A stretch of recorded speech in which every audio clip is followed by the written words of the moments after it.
Hello everyone, मैं सुमन आप सभी का स्वागत करती हूँ। आज के इस जो है आपके महत्वपूर्ण न्यूज़ पे। न्यूज़ क्या है हमारा आज का?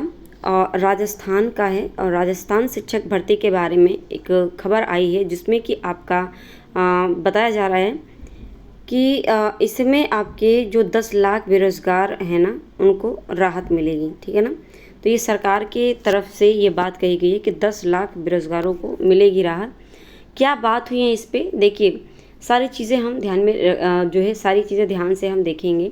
सबसे पहली बात बता दूं मैं, तो यहाँ पे एक चीज़ बात की गई है, चेंजेस के बारे में बात हुई है कि जो आपका शिक्षक भर्ती होगी अब जो राजस्थान का, तो पहले आपका होता था कि आप रीट 1 देते थे, यानी एक पेपर देते थे रीट का, तो उसी से आप सिलेक्ट हो जाते थे। ठीक है ना, उसी से आप क्या होते थे, सिलेक्ट हो जाते थे। लेकिन फिर आपका जो है 2022 में एक पेपर होता है, यानी 2022 में आपका जो आपका पात्रता परीक्षा है, यानी पहला जो पेपर था उसको पात्रता परीक्षा बनाया गया, उसके बाद दूसरा पेपर लिया गया मेन पेपर बना के। ठीक है ना, तो उसमें 2 पेपर हुए थे। ठीक है ना, तो इसका ये मतलब इसको लेकर सरकार का कहना है कि इससे जो है ना मतलब कि डबल प्रक्रिया से बेरोज़गारी बढ़ रही है और कहीं ना कहीं स्कूल के प्रशासन पे भी इसका इफेक्ट पड़ रहा है। तो इसको लेकर सरकार ने बात की है कि फिर से क्या करना है कि एक ही पेपर आप दें और एक ही पेपर से आपका जो है सिलेक्शन हो।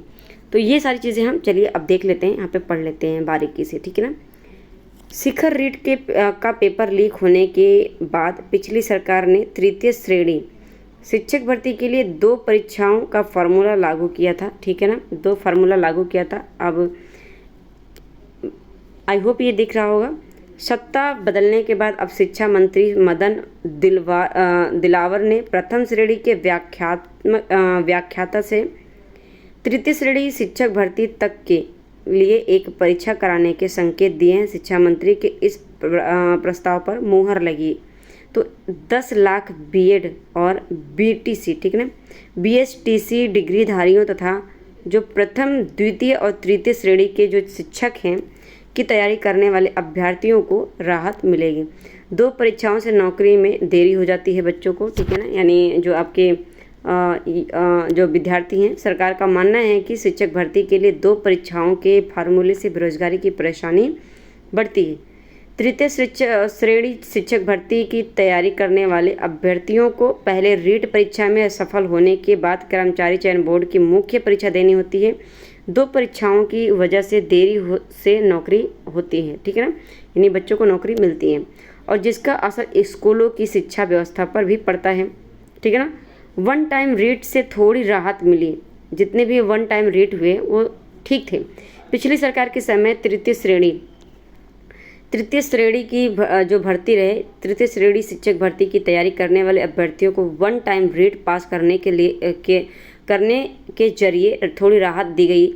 इससे हर भर्ती के समय रीट देने से अभ्यर्थी को अब मुक्ति मिलेगी। ठीक है ना, यदि सरकार की ओर से अब फिर से रीट के अंकों के आधार पर नौकरी दी जाती है तो अभ्यर्थियों को दोबारा से तैयारी करनी होगी। ठीक है ना, तो अब जो है रीट के जो आपका रेट होगा 1 टाइम वाला, उससे ही अब अगर आपका नौकरी लिया जाएगा तो बहुत अच्छे से आपको प्रिपेयर होना होगा, तैयारी करनी होगी। ठीक है ना, बात करें यहाँ पे तो फिर यहाँ पे बात क्या है, एक्सपर्ट के द्वारा जो पत्रिका एक्सपर्ट व्यू है, उनका कहना है कि शिक्षक भर्ती के लिए एक ही फार्मूला से परीक्षा कराए जाने से बेरोजगारों को सीधे तौर पर राहत मिलेगी। एक साथ तीनों ग्रेड की परीक्षाएं होने से कई तरह की दिक्कतों से परीक्षा एजेंसियों को भी निजात मिल सकती है। ठीक है ना, तो इसमें अगर बात करें, देखिए यहाँ पे अगर बात करें थोड़ा सा चेंजेस की जो बात हुई है, कई बार जो है बदलाव हुआ है।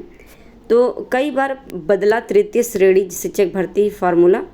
2003 में भर्ती का जिम्मा जिला परिषदों से आरपीएससी को दिया गया। ठीक है ना, फिर 2004 में आरपीएससी ने पहली बार शिक्षक भर्ती कराई थी।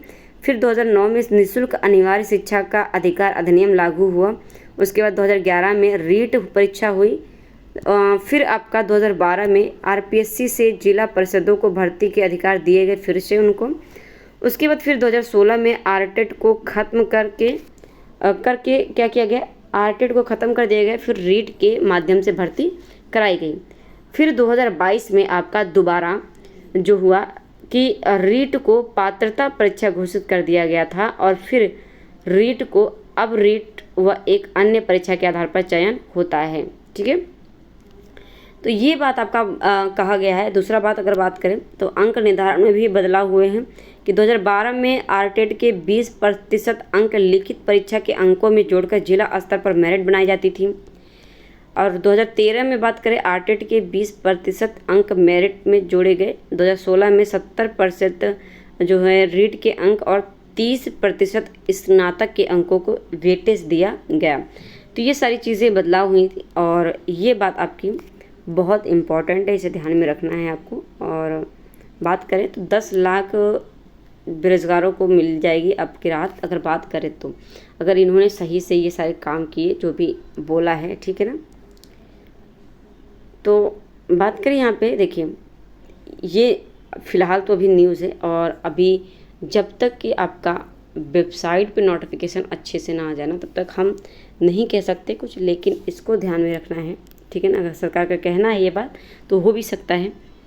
बाकी आप अपनी तैयारी करते रहिए। ठीक है ना, अभी बिहार का लगा है तो बिहार की भी आपको प्रिपरेशन करना है तो बिहार में लगे रहिए।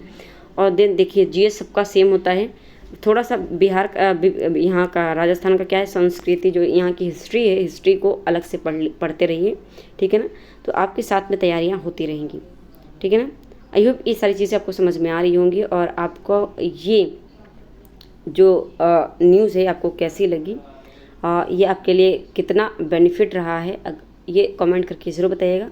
लाइक शेयर सब्सक्राइब ज़रूर कर लीजिएगा पहली बार अगर चैनल पर आए हैं तो, और अपने साथियों को शेयर करके उन्हें भी इस न्यूज़ के बारे में जानकारी ज़रूर दे दीजिएगा।